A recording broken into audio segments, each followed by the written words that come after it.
Hai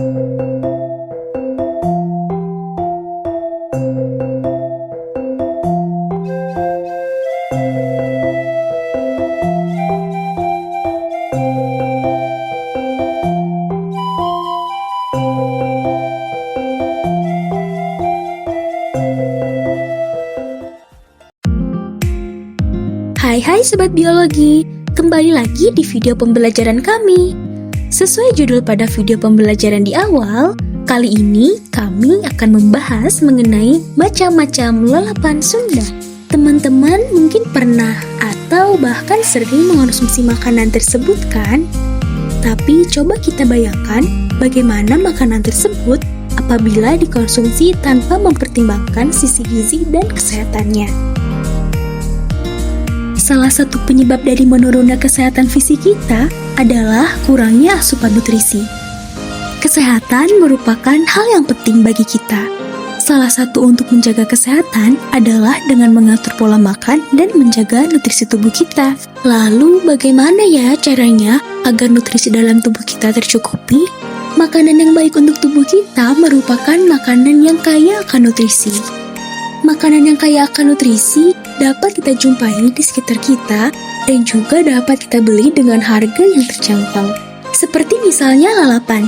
Lalapan merupakan sayuran yang biasa disajikan beserta makanan Indonesia dalam keadaan mentah. Ayo kita simak video berikut ini supaya kita lebih mengenal macam-macam lalapan yang mungkin saja kita pernah melihatnya. Dan kita juga akan lebih mengenal lalapan dari segi kesehatannya. Yang pertama adalah timun atau dalam bahasa ilmiah disebut dengan Cucumis sativus. Nah, inilah habitat dari timun yang dapat tumbuh baik di dataran rendah dengan ketinggian sekitar 200-800 meter di bawah permukaan laut.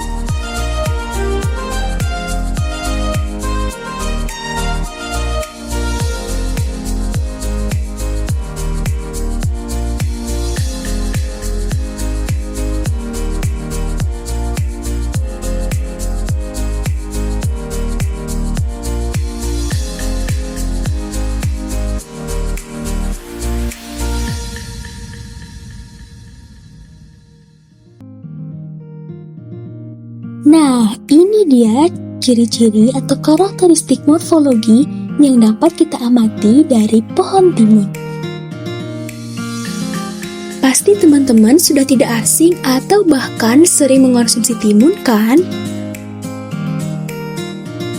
Wah, ternyata timun memiliki manfaat kesehatan yang sangat banyak ya. Kalau begitu, ayo kita sering-sering makan timun. Kemudian ada kemangi atau dalam bahasa ilmiah adalah Ocimum basilicum. Lalapan yang satu ini memiliki karakteristik yang unik, yaitu adanya aroma yang khas pada saat kita mengonsumsinya. Nah, inilah habitat yang memungkinkan kemangi untuk tumbuh. Adapun ciri-cirinya yang dapat kita amati sebagai berikut.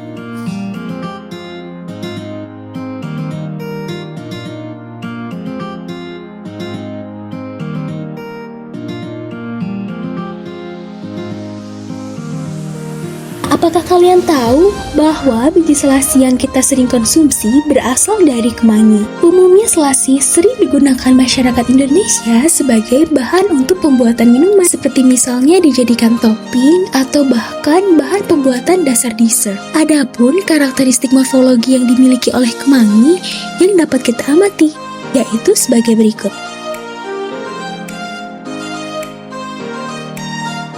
Kemangi sebagai lalapan biasanya sering dikonsumsi bersamaan dengan sambal. Ini dia manfaat kemangi bagi kesehatan tubuh kita. Selanjutnya ada ranti atau lenca yang dalam bahasa ilmiah disebut dengan Solanum nigrum. Solanum nigrum atau lenca dapat ditemukan di berbagai jenis habitat yang terbuka dan berdebu. Adapun karakteristik morfologi yang dapat kita amati dari lenca atau Solanum nigrum. Buah lenca memiliki bentuk yang bulat. Nah, buah inilah yang dijadikan sebagai lalapan.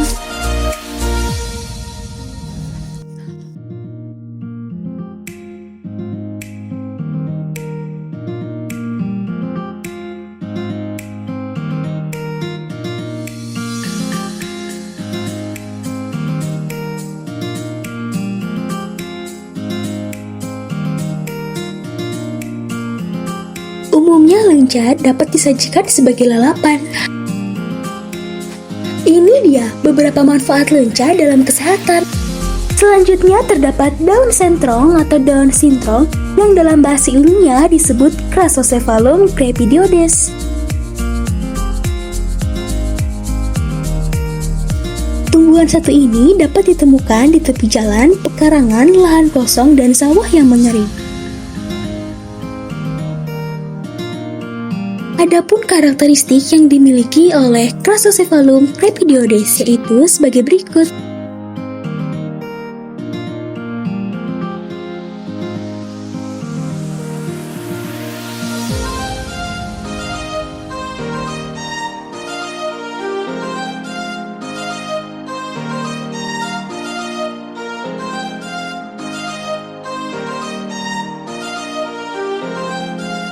Umumnya daun sintrong dapat dijadikan langsung sebagai lalapan, namun ternyata masyarakat juga ada yang mengolahnya sebagai tumis sintrong dan juga urat mentah. Ternyata daun sintrong memiliki manfaat kesehatan yang banyak ya.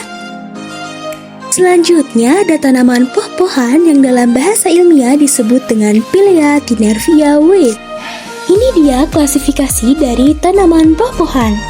Tanaman poh-pohan dapat juga disebut sebagai tanaman herba karena dia tidak memiliki batang berkayu.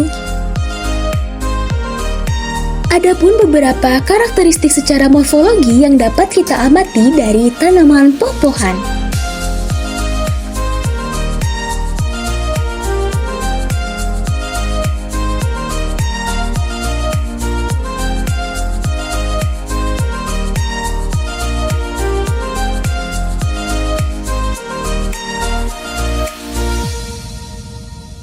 Selain dijadikan sebagai lalapan, ternyata poh-pohan dapat dikonsumsi dengan mengolahnya menjadi sambal poh-pohan. Poh-pohan juga tentunya memiliki manfaat dalam kesehatan.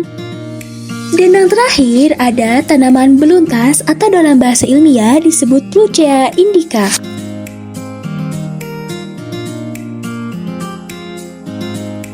Beluntas sebagai tanaman perdu, dia dapat tumbuh dalam kondisi lingkungan yang tidak terlalu lembab dan juga tidak terlalu kering.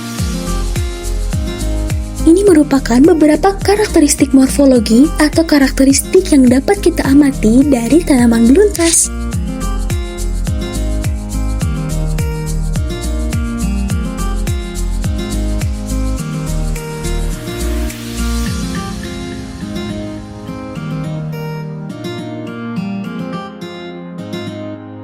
Beluntas dapat dikonsumsi sebagai lalapan dan disajikan bersama dengan sambal. Ini dia beberapa manfaat beluntas bagi kesehatan tubuh kita. Sebagai salah satu warisan kuliner yang kaya, lalapan tidak hanya menggugah selera, tetapi juga memiliki banyak manfaat bagi kesehatan kita. Sayuran yang kita nikmati dalam lalapan kaya akan vitamin, mineral, dan serat. Nutrisi ini sangat penting untuk menjaga kesehatan tubuh kita, membantu sistem pencernaan, serta meningkatkan daya tahan tubuh. Dengan mengonsumsi lalapan secara rutin, kita tidak hanya merayakan keanekaragaman hayati, tetapi juga dapat menjaga kesehatan diri kita. Terima kasih telah bergabung dalam pembelajaran hari ini. Sampai jumpa di video berikutnya. Jangan lupa untuk terus eksplorasi keanekaragaman hayati dan nikmati setiap suapan sehat dari alam.